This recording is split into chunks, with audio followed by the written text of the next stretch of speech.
love the channel and find it useful in becoming a happy retiree. Subscribe today. Thomas, good morning. What's going on? How can I help? Good morning, Wes. Really enjoy your show and appreciate your thoughts on a Sunday morning. Thanks, man. What's going on? How can I help? Wes, I'm a individual stock investor, and I have got some asking some questions from you about Wells Fargo.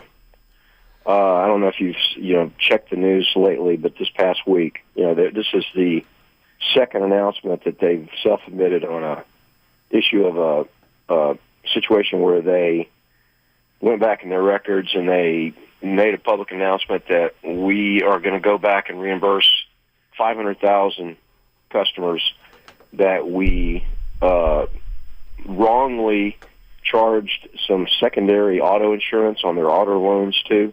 Well, yeah. So right. So it's a new mess. It's like there's 570,000 people. The second scandal. Yeah, it's Last just September. They had this other scandal. Yeah, it's really a mess, isn't it? And it's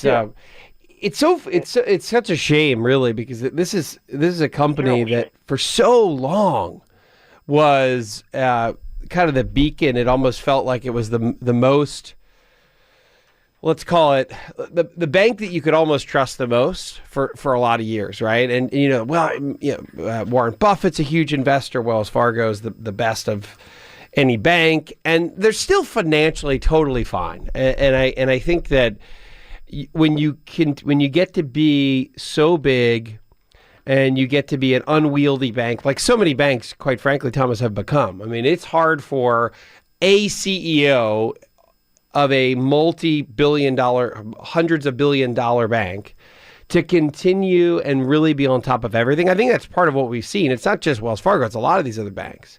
Right. So I think it's a banking issue across the board. It came up in the financial crisis, too big to fail, meaning that these banks have gotten to be so big that they're systemically important, you can't even let them fail. I don't think Wells Fargo is going anywhere, but my thought on owning a bank like this, again, I think financially they're fine. I think that it's probably, you see a dip like it dipped this week, probably a buying opportunity because I think they do clean it up. But to me, it really is just kind of a sad commentary on what has happened in a lot of corporations in America. Now, on the other side of that, I do like these financials in general, Thomas, and I'm definitely an owner of the financial iShare XLF. It's an ETF. Wells Fargo is a part of that, but it also has the other big insurance companies, financial companies, banks, and I take a look at the ETF XLF as another idea.